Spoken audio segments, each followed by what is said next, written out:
चतुर्मोता साहब जुड़ते हुए।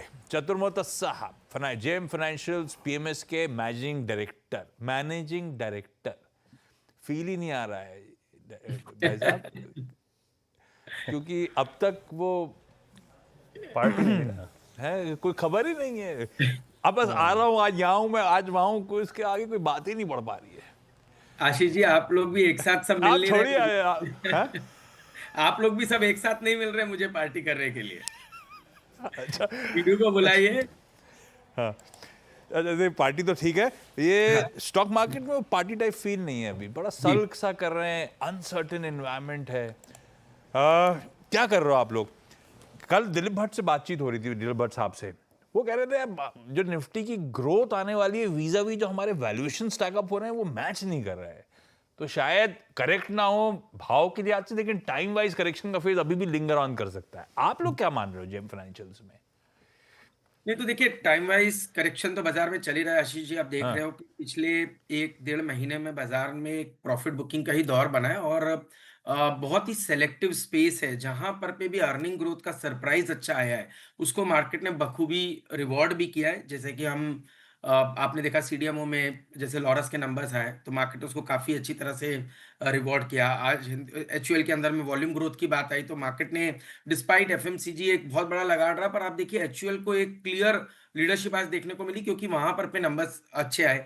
एम्बर एंटरप्राइजेस ने जब 44% का ग्रोथ दिखाया प्रॉफिटेबिलिटी में, तो वहां पर पे हमने देखा कि स्टॉक नए ऑल टाइम हाई पे आने की तैयारी कर चुका है।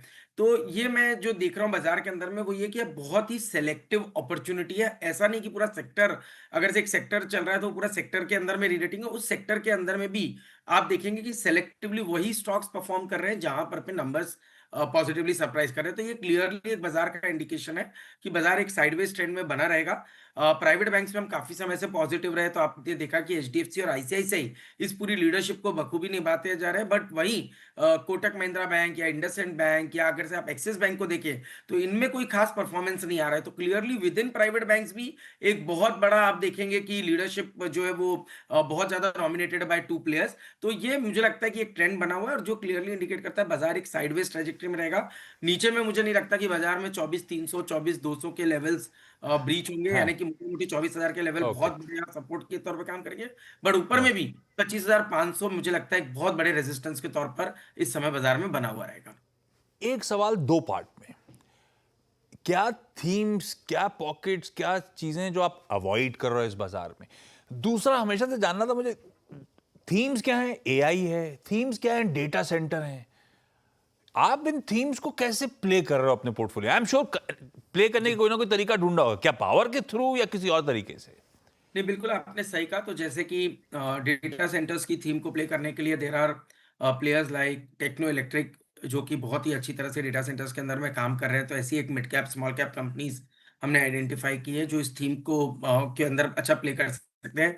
पावर की जो रिक्वायरमेंट आएगी वहां पर पे हमें लगता है कि ट्रांसमिशन जो सेगमेंट है वो काफी अच्छा प्ले करेगा। और उसके अंदर में दो स्टॉक्स हैं, एक तो हिटाची एनर्जी और दूसरा है जी वर्नोवा। ये दोनों ही स्टॉक हमने पोर्टफोलियोज में इसको जगह दी हुई है और ये मेरे हिसाब से बहुत अच्छा परफॉर्म भी कर रहे हैं। और मुझे लगता है क्योंकि जो टेलविंड है सेक्टर की वो काफी मजबूत है, तो ये स्टॉक्स कोई भी डिप में मुझे लगता है अट्रैक्टिव नजर आएंगे। तो यहाँ पर पे एक हमेशा बाइंग इंटरेस्ट हमारा बना हुआ रहता है। और ये थीम बिल्कुल आपने सही कहा कि डेटा सेंटर की थीम, पावर की जो थीम है वो एक स्ट्रक्चरल थीम है और वहां पर पे सेलेक्टिवली हमने इन इन स्टॉक्स इन पॉकेट्स के थ्रू इसको प्ले करने की कोशिश की है।